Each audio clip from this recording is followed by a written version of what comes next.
Well, hello there. It is Dr. Tom with EBM Fitness Solutions. Welcome into day 4 of EBM's Ab Week. Today is going to be all about rotation exercises and anti-rotation exercises. So we're going to get a little bit more into your obliques, so these side muscles here. Here's the deal. Learning how to rotate properly is incredibly important. It's something that as we get older, we tend to lose sight of. Most of our daily activities are forward and back things, right? Think about this. We walk, which is forward. We climb stairs, kind of forward. We sit and stand. We don't do a lot of side-to-side type motions, lateral type motions, this kind of stuff. And we don't do enough rotation. And the things that we typically do, we do incorrectly. So one of the general ideas, and this is true for exercise, as well as your daily activities. So think about all the things that you might do throughout the day.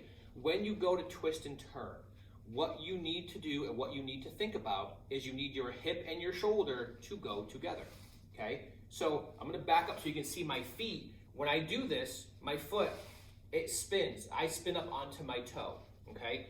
When you do this, it allows your hip to rotate, which actually allows your spine to stay in a neutral position as you turn.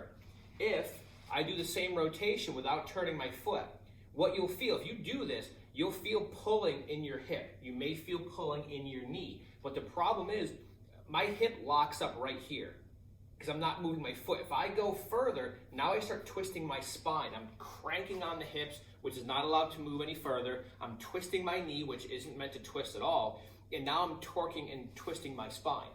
That's how a lot of people get hurt with rotation, because it's not that twisting is bad. It's that how they're doing it is incorrect. If you rotate properly, if you have this motion here, rotation throughout your day and for exercise is actually really good for the body. It targets and works your abs in a great way, but most people don't understand how to do that. It's something that you have to learn how to do again. We know how to do it when we're little, when we're young, and we're running and rolling and doing all kinds of crazy stuff. And as we get older and we're sitting all the time and we're not moving as much, we actually forget how to do these things. We have to retrain the motion. So this series is going to be about how to control rotation, meaning that some things that we're going to do, we're going to challenge your body to not rotate, even though the things we're doing want to pull us into a twisted position. And then we're going to actually look at things that teach you how to rotate properly through the hip with good ab bracing to keep your spine in a neutral position. So with all that being said, let's get to our first exercise. So the first exercise that we're going to do is the first kind of anti-movement exercise we're going to look at. So, and this one actually is going to have a real-world application anytime you carry something. So we're going to do what's called a single arm carry hold. So I'm going to put the weight in one hand, and I'm literally just going to stand still, which sounds like completely ridiculous. Like, how can that possibly be an exercise?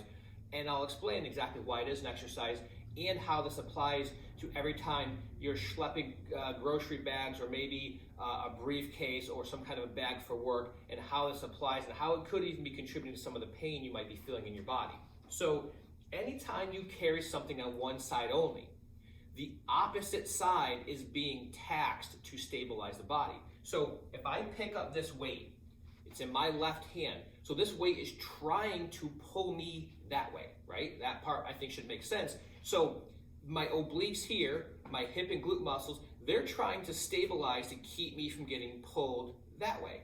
So whenever you do this, we're targeting the opposite side. If you kind of press on and tap your abs, you should feel them tightening up to brace against the weight. So this is how this is actually, surprisingly, a very good ab exercise, especially for the obliques. You're resisting a side bend. So it's not quite rotation, but it's resisting side bending, which is still targeting your obliques. So what you would do is hold something. If you have weights, great.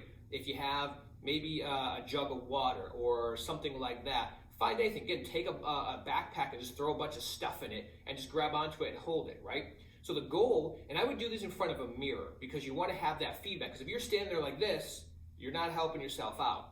So you want to hold this. Now, don't hold the weight away from the body, but don't press it against your body. So it's just away from you a little bit, but you want to stay squared up. Feet can be comfortable. You don't have to.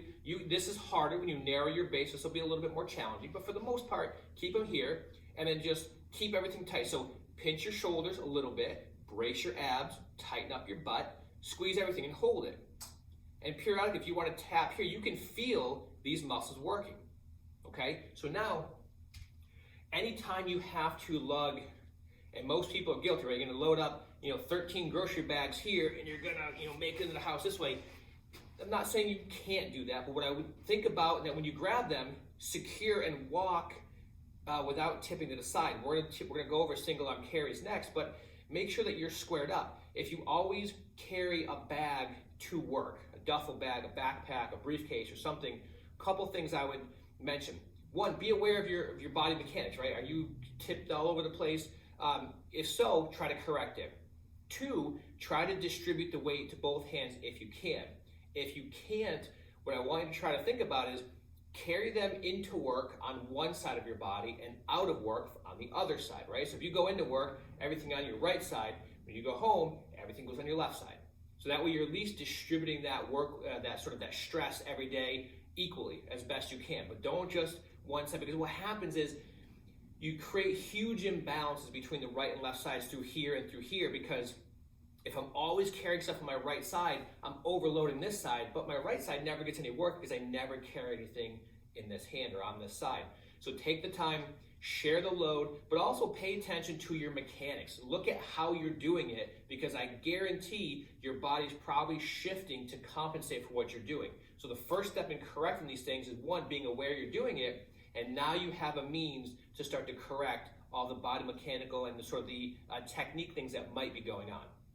So our next exercise is going to pick up right where the other one left off. We're going to go from single arm carry hold to the actual single arm carry. That's why I'm kind of shifted over to the side here for this one. So the idea here is we're going to hold the weight and you're going to start to walk. Couple things to think about when you're doing carries as an exercise, and also something to consider when you're actually carrying stuff in general, is that most times we're always moving too fast. We're rushing here, we're doing this, we're doing that.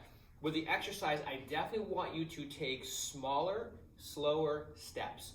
It gives you time to correct things, and it gives you a chance to feel what's going on, okay? So I don't want you taking big strides and flying across. Don't do that. Take your time. Now, I understand if you're trying to catch a train or you're late for work and you're rushing here and you got everything schlepped on the right side and you're flying into work, you're not giving one consideration to how you're doing it. I understand that. But hopefully those are the outliers and those are not every day.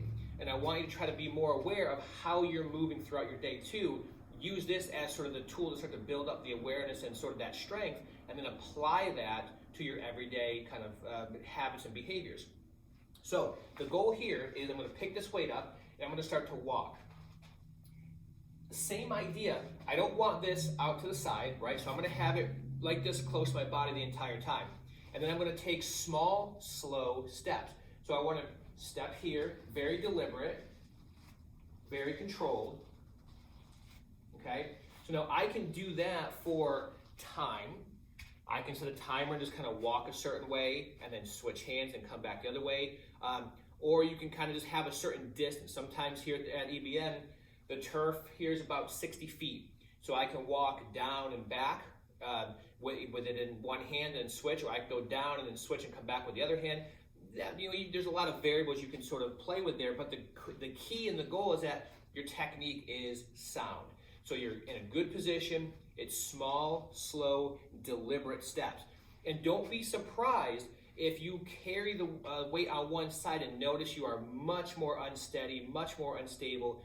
That's not bad. It's actually information, and it shows you that there's a difference between the sides that you probably essentially created over the years. So this is one exercise you can use to start to work on bringing those two sides back closer together. But again, the key is how you do it. A lot of times people are grabbing the weight and they're taking big strides and they're moving way too fast. Yeah, I'd rather, to get more out, I think you'll get more out of it if you shorten up your stride, slow your pace, you'll feel things work. And again, it's okay if I'm carrying it in my right hand. It's okay as you're walking to tap your obliques and feel them working. It gives you some tactile feedback, but it gives you right away, oh yeah, I can feel that working, and it helps you connect your brain with what your body's doing and what muscles are actually working.